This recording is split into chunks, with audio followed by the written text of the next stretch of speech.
Okay, welcome back to another video lecture from Math 1316, Plane Trigonometry.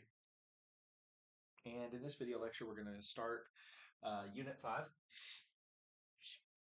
with Section 5.1. And Unit 5 covers the concept of proving both algebraic and trigonometric identities. And it should be mentioned here that the version of proof that we're talking about is really more verifying that certain identities are correct using what we call the fundamental identities. So to prove the fundamental identities for the purposes of this trig class, we will skip some of the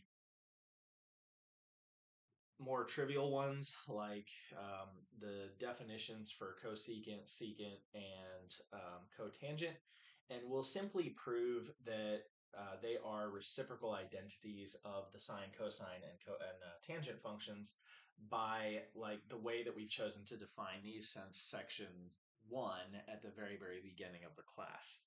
So there are some other proofs that exist out there, but we won't go into them in excruciating detail. And then we'll take kind of a shorter path to get to the even odd identities and some of the cofunction identities and maybe some of the sum and difference identities.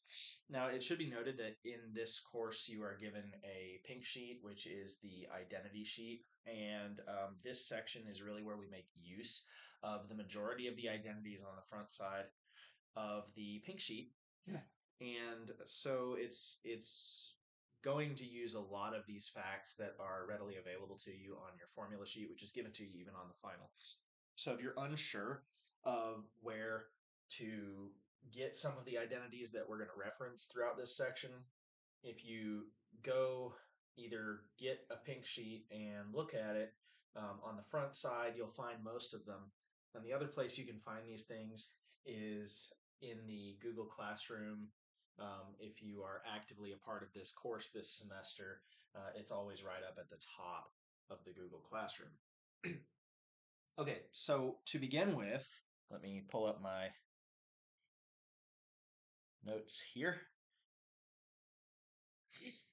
So to begin with, we need to establish a couple of things just kind of like by our definitions of sine and cosine and the other trig functions that we've used throughout the semester. So first off, we notice that when we write the sine, cosine, and tangent identities, these are always referencing some right triangle where C is the right angle, B is the angle not in standard position, and A is the angle in standard position.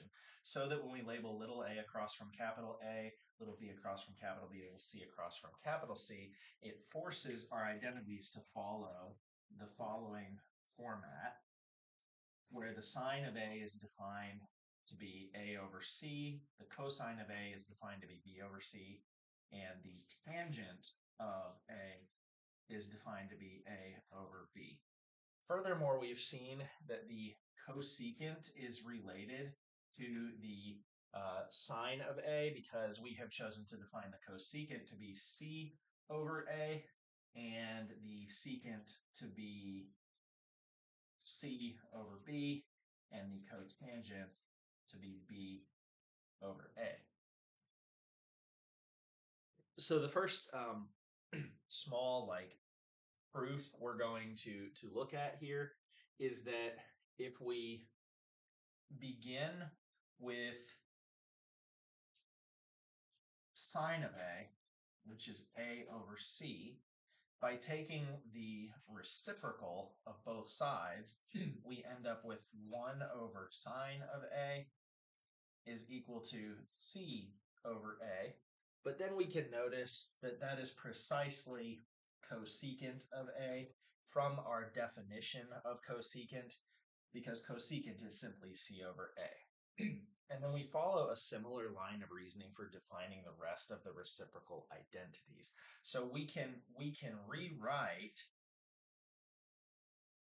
all of these trig functions on the left in terms of the reciprocals of the trig functions on the right and vice versa. So the sine of A is also 1 over the cosecant of A, and the cosecant of A is also 1 over the sine of A. And then we can continue down the rest of this list to establish what we call the fundamental reciprocal identities. So the cosine of A is 1 over the secant of A, and the secant of A is 1 over the cosine. Lastly, we have that the tangent of A is 1 over the cotangent of A, and the cotangent of A is 1 over the tangent of A.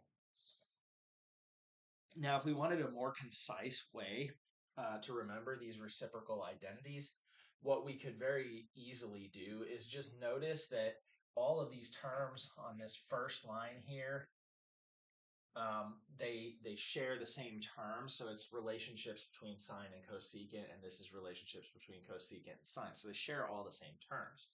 Well, if we multiplied off the denominator term on the right-hand side of everything on line 1, then we can actually combine these two reciprocal identities into a single identity, which personally I feel is better, at least for the purposes of memorization, because it writes these reciprocal identities as a product of each other. So sine of A times cosecant of A is just equal to 1. Or in other words, if you wanted to create the reciprocal identities, you can just say, okay, so sine is 1 divided by cosine, or cosecant is just 1 divided by sine, and we don't have to write two things down for it. We can do a similar exercise with line 2 and line 3, writing that the cosine of A times the secant of A is simply 1, and the cotangent of A times the tangent of A is equal to 1. And this is a very concise, easy way to remember what all of the reciprocal identities are without having to write down 6 different identities at once.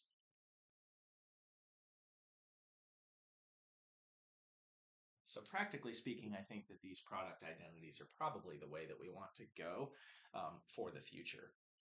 Okay, next we have the fundamental identities, the tangent and the cotangent. And we notice that we can produce the reciprocal A over B by writing A over C divided by B over C, so that the denominators cancel each other out and we're left with A over B. But notice that A over C is precisely sine and B over C is precisely cosine. So in other words, we can write that the sine of A over the cosine of A is equal to A over B, or in other words, it is equal to the tangent of A. Now, noticing that we have this reciprocal identity here that says that the tangent of A times the cotangent of A must equal to 1, then if the tangent of A is sine of A over cosine of A, then the cotangent of A must be the cosine of A over the sine of A. And we have used this identity several times throughout the past sections. Okay. All right, so moving forward, we do know that we have Pythagoras's identity, and we have talked about this before. When we choose the hypotenuse of the basic right triangle that we write in our definitions to be equal to 1, so basically we're setting C equal to 1, then what we can see is that the sine of A, when we choose C to equal 1, that gives us that the sine of capital A is just little a, and it gives us that the cosine of A is just little b. Furthermore, it shows us that when we do Pythagoras' theorem, a squared plus b squared equal to c squared, since c is just 1, that tells us that a squared plus b squared equals to 1, or in other words, sine squared of A plus cosine squared of A is precisely 1.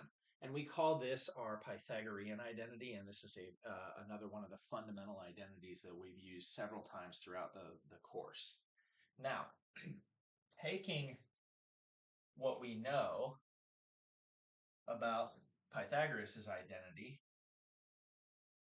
which is that sine squared of a plus cosine squared of a equals to 1. If we were to divide everything by sine squared of a, then we would get that 1 plus the cotangent squared of a is equal to the cosecant squared of a. And if we do the same exercise dividing everything in this first line by cosine squared, then we get that the tangent squared of a plus 1 is equal to the secant squared of a. And typically these are rewritten so that all of the trig ratios are on the left. So we rewrite this bottom one as secant squared of a minus tangent squared of a equal to 1. And we do a similar thing with this second line, rewriting it so that cosecant and cotangent are on the same side. So that's cosecant squared of a minus the cotangent squared of a is also equal to 1. And these are what we call the three fundamental Pythagorean identities for trig. And we use these so that we can replace terms that appear in our identity verification where we have like an integer number plus or minus a trig ratio squared. We do that so that we can turn these things into just a single trig ratio squared, which makes our life usually pretty easy when we're doing the verification of identities. Okay, so next we need to talk about the even and odd identities. But to do this, I'm going to introduce a concept that is a little bit above the scope of trigonometry, just so that we can kind of see why this has to be true. Now, notice that almost everything we have done throughout the course has involved sine and cosine more than pretty much any other trig ratio, because typically we're interested in either the y coordinate, which is the sine, or we're interested in the x coordinate, which is the cosine. And we saw this a lot when we were dealing with the unit circle, where the values of the trigonometric functions are determined by the angle that they represent on the unit circle. And then we had to use the sine and cosine, which are the only things that appear in the ordered pairs, to come up with the exact values of things like tangent. For instance, the sine at 30 degrees is a half, and the cosine at 30 degrees is square root 3 over 2. So the tangent at 30 degrees is square root 3 over 3, or in other words, 1 half divided by the square root of 3 over 2. Similarly, the cotangent was just square root of 3. And you notice that we can find values for the secant and cosecant just by using the x and y coordinates, indicating the importance of sine and cosine. So there are some other definitions for what sine and cosine are. So we know that on a right triangle, the sine of A is equal to little a over little c. But there is this other definition for the sine that uses a summation of terms. And it is this infinite sum of terms. Basically, we create a polynomial, and these things are called Taylor polynomials or Maclaurin polynomials, just depending on the place that we choose to center that polynomial at. This is a calculus concept, but if we can just accept what the definition is and what it says, it will help us arrive at whether or not sine is even or odd. And that means that it follows certain algebraic properties, which we will discuss here in just a minute. So first off, let's just establish what the definition for sine is.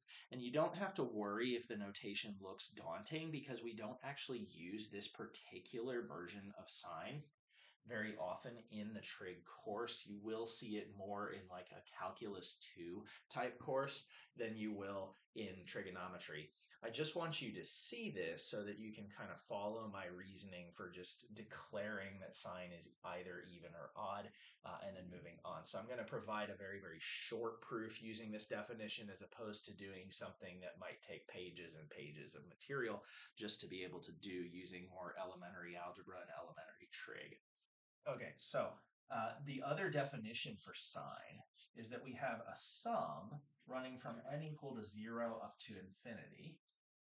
And then we have negative 1 to the power of n times x to the power 2n divided by 2n all factorialized. And what this 2n plus 1, I'm sorry, this is sine, not cosine. I apologize. I'm doing cosine in my head. And so I wrote down the cosine definition, not the sine definition. I'm sorry.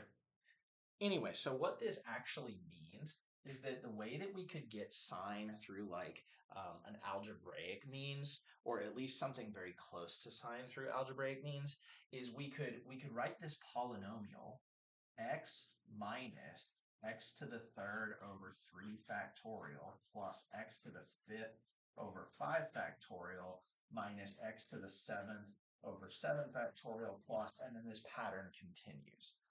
So you notice that what we have here is like an algebraic object. And if we can figure out what 3 factorial is, which is just like 3 times 2 times 1, 5 factorial would be 5 times 4 times 3 times 2 times 1, 7 factorial, 7 times 6 times 5 times 4 times 3 times 2 times 1, and so on and so forth, then you can see the pattern that this thing makes. And we could just write out like a very large amount of terms if we wanted to, but we really only need to see like 4 of them to understand what's going on. So that's what this summation means, is it just means that we write this polynomial down and that polynomial keeps going and it follows the same pattern. In other words, the x's are always raised to an odd power, and then we have some odd power factorialized on bottom. That's what this part right here says. Okay, so um, with this particular definition, we can actually show whether sine is even from the definitions of even and odd functions in college algebra. So recall from college algebra that an even function exhibits the following property. Basically, when you take the original function and then you replace the x's in that original function um, with negative x's, so we just take all the x's out and replace them with negative x, then it will be the same exact thing as the original function. In other words, they have reflectional symmetry across the y-axis. So a parabola like x squared, for example, is even. First of all, you know it's probably even because the power is even. And the other property that this thing has to have is that it has to have reflectional symmetry across the y-axis, meaning there can be no left or right shift to it. And that's the same kind of thing that we're trying to claim about sine. Is it even or is it odd? Now you notice that the sine expansion, the Taylor series expansion for sine, involves a bunch of odd powers. And so it's probably not going to follow our definition for even. So we need to also have, what is our definition for odd? So an odd function exhibits the property that if you just flip all the signs in the original function, meaning we put negative x, we just change this positive x to a negative, we change that negative to a positive, change that to a negative, change that to a positive, change that to a negative, and so on, then it will be the same thing as if we actually physically removed all the x's and replaced the x's with negative x.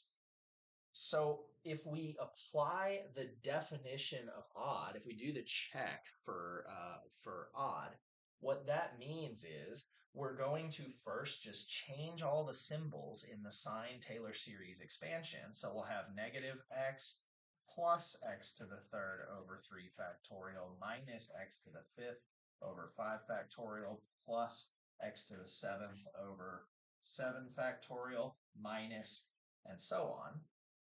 Then this should be the same as if I physically remove all of the x's and replace them with negative x's. And I think I'll just cut it right there because you can see what will happen with the negative. Okay, so the reason why we do this check is because the odd functions allow us to deal with the fact that we might have like a negative input, and it tells us something about like a cheat code that we can use to deal with the fact that we're given like a negative input. Now, one thing you've already noticed in Trig is that sometimes we have angles that are on the unit circle, which are super nice. And then sometimes we get angles that are either too big, meaning they are greater than 2 pi or 360 degrees, or they are negative angles, which means that it would be like we labeled our unit circle in the reverse direction. And some people have really, really bad problems with the negative angles. So this odd function gives us a way to handle negatives that's very, very nice. So if you were to simplify this expression, notice that we have negative x to an odd power, so it just remains negative x. Then we have negative x to an odd power, which will just remain negative, and therefore we'll have a double negative, and it'll change to a positive. We have negative to an odd power, and again, that'll remain negative, switching the sign to a negative, switching the sign to a positive, and so on and so forth. So the left-hand side equals the right-hand side. Hence the proof, sine is an odd function. So what we have so far is that sine of A is odd. Now, the cosine of A is a similar line of argumentation. Now, we know that this is defined to be B over C, but the Taylor series expansion for cosine, similar to the argumentation for sine, is just negative 1 to the power n times x to the 2n over 2n all factorialized. And this is the thing that I was accidentally writing down earlier. So what this says is that we would write a polynomial for cosine to be 1 minus, and then we would have x to the 2 over 2 factorial plus x to the 4th over 4 factorial minus x to the 6th over 6 factorial plus, and then this pattern would continue. But this one should be pretty obvious because by our definition of even, it says that when I replace all of the x's with negative x, meaning take them out, drop in a parentheses, and then put negative x inside of the parentheses, that I should end up with the same thing as the original. Well, the 1 very obviously will not change. Then we'll have negative x squared over 2 factorial plus negative x to the 4th over 4 factorial minus, and then this pattern will continue.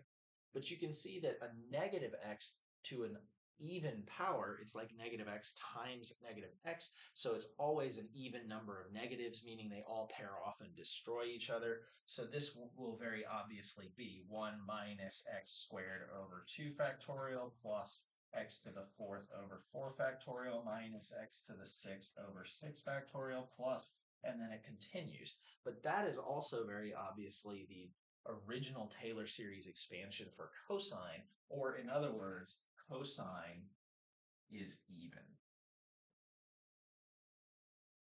Now, the reason that that is important is that the definitions of even and odd functions, meaning f of x is the same thing as f of negative x in the case of even functions, and negative f of x is equal to f of negative x in the case of odd functions, actually tells us that the sign of negative a allows us to just take the negative from inside of the sign and stick it out in front.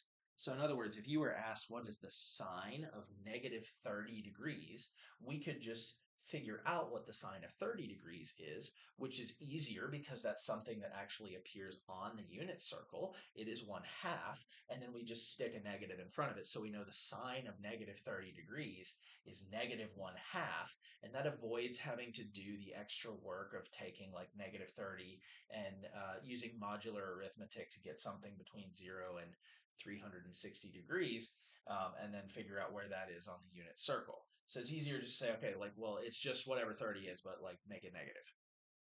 Now, cosine being even allows us to say that the cosine of A is just the same thing as whatever the cosine of negative A is. Now that's important because if I asked you a question like, what is the cosine of negative pi over 4? Well, it's the same thing as pi over 4. Pi over 4 is 45 degrees. That's square root of 2 over 2. So it's very, very easy without having to go through all of the like conversion into degrees. Some people don't like doing the modular arithmetic with 2 pi for some reason. I think it's because we're very reliant on calculators.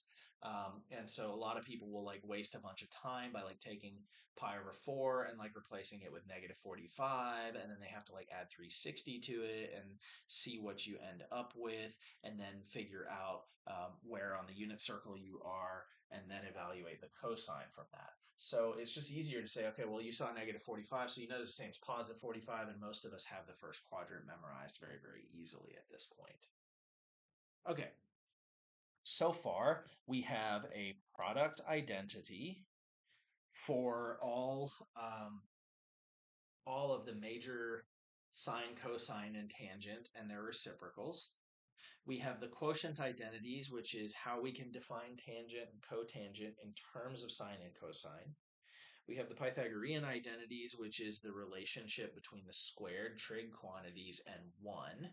And then we have the even and odd identities for sine and cosine. Now, I'm not actually going to provide a proof for the tangent and cotangent, but I think it should be pretty obvious that if you were to put, if you notice that the left-hand side of these even odd identities is kind of like the important one here, we would have the sine of negative a equal to negative sine of a.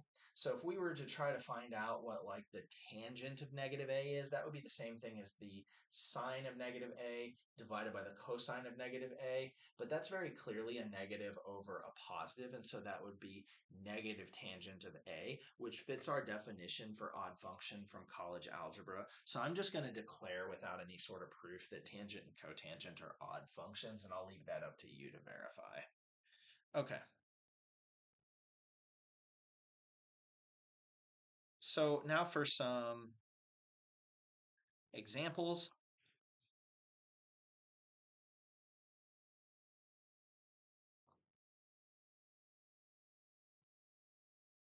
Here we go.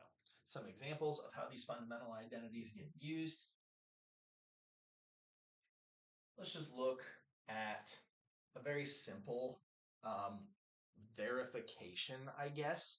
And what I mean by this is that this is going to be the same kind of thing that you see throughout the proofs unit, but with the added little thing that this expression is not set equal to anything. So the idea behind this is that when you see something really complicated like this written in terms of trig ratios, you want to try to write this thing in terms of sines and cosines and then simplify it as much as humanly possible. Now, there's a bunch of different ways that you can do this, and there's a bunch of different techniques that we use, just depending on what this expression might be set equal to in an actual quote unquote proof for Unit 5. But since we're on Section 5.1, which is just the preliminary work, what we're really just looking at is how can you apply the fundamental identities to this to put it in terms of sines and cosines, and then come up with a much more simplified expression for it so that we're not dealing with these like weird Pythagorean quantities on top and bottom and trying to work out how they simplify. On bottom, we have a difference of squares algebraically. So you know you might be able to factor this as like 1 minus secant times 1 plus secant. But notice that the top is a sum of squares, and so we don't have a nice identity for this from algebra. In other words, algebraic methods fail us without the use of the trig identities. Okay, so notice that because we have squared trig quantities, this should immediately make us think of the Pythagorean identities. So the basic one is sine squared of theta plus cosine squared of theta is equal to 1. But remember that if we just divided everything by cosine squared, then we had that tangent squared plus 1 was equal to secant squared. Okay, so that means that I can just replace this entire, and I should probably do this on a new line. I can just replace this entire top term here with secant squared of theta. So now I have 1 plus tangent squared of theta replaced with secant squared of theta over 1 minus secant squared of theta, which already looks a little bit simpler than the previous expression. But notice that since we were able to come up with tangent squared of theta plus 1 equals to secant squared of theta, we can also figure out what has to happen if we have 1 minus secant squared. Well, if I just subtracted secant squared over, that would give me 1 minus secant squared theta on the left-hand side. But to get that equal to something other than 0, we'd also have to subtract tangent squared over. So I can see very clearly that 1 minus secant squared theta is just negative tangent squared of theta. So now I can write that as secant squared of theta over negative tangent squared of theta. Okay, well at this point we have very basic reciprocal identities. We know that secant squared is just 1 over cosine squared of theta, and we have that the tangent squared of theta is just sine squared over cosine squared of theta. But now notice that we have a complex fraction. We've got we got two fractions, one on top, one on bottom, and then that whole thing makes up a fraction itself. So we can do like a keep change flip from algebra. Notice that our result has to be negative because the denominator is negative and the numerator is positive. And if we did that, what this actually becomes is negative 1 over cosine squared of theta times cosine squared of theta over sine of theta, sine squared theta. The cosine squareds cancel, leaving me with 1 over sine squared theta, which of course gives me negative cosecant squared theta. And that is the result. So this entire thing right here is just a very complicated way of saying negative cosecant squared theta.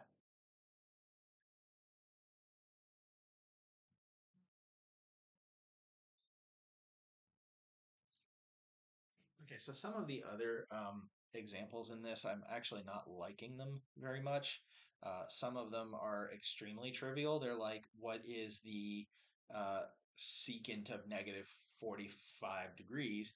And so secant being related to cosine, we can tell secant's going to be an even function the same way that cosine is. So of course that would just be the secant of 45 degrees, and we've done a lot of that in units 1, 2, and 3 when we were studying degree and radian measure. So I'm actually going to leave those examples out of this video, and you'll see a lot of this like simplification type thing happening as we go through the verification of identities in later sections in this unit. But I want to leave you with just kind of like a very quick how do you do this type thing. The checklist is look at what you're given and go through the list of identities that you know. Typically, you want to start with the even odd identities if you see any negatives inside of the trig ratios, but skip that step if you don't see negatives. So there's no like negative theta here, so I just skipped it. Then you want to look for Pythagorean identities, and you can skip that step if there are no squared trig quantities present in the expression. So this has a Pythagorean identity because it has squared trig quantities in the expression. And that's how I knew to start by examining sine squared plus cosine squared equal to 1. Now, the other thing is you would like to remember that these identities can be worked with to say other true things because they are identically equal for all values of their domain. It means any subsequent equation that I can derive from those identities is also itself an identity. So when I did this little trick over here with like reorganizing tangent squared plus 1 to figure out what 1 minus secant squared was, I knew I was protected because tangent squared plus 1 equal to secant squared is an identity, so they share values throughout their entire domain. Lastly, you want to try when there's no other like simplifications you can do using even odd identities and Pythagorean identities or basic algebra. You would like to try to write all of the identities into terms of sines and cosines, meaning we're going to use the quotient identities or product identities, or we're going to be using our reciprocal identities like 1 over cosine squared for secant. And that typically shows you something that can be done algebraically, which usually means, and I'll give you the list here. So if you're unfamiliar with these, you can kind of go and do some independent research before we start talking about section 5.2. And that those things are usually like keep, change, flip for complicated fractions that have like fractions on top and bottom, or common denominator type procedure if you see that we have like more than one thing being added together. And then lastly, just simple combine like terms type things and factoring from like an Algebra 2 course. And if you have to, you can replace common trig ratios with stuff like V or U, which will turn it into something that looks more algebraic, so it's less daunting to deal with, and then you just go back and replace them at the end. And we may see that a couple of times in future videos. Okay, but that's pretty much the checklist. Start with even odds, ignore it if there's no negative inputs, negative signs inside of the trig ratio. Pythagorean identities, if we see squared trig quantities, ignore them if not.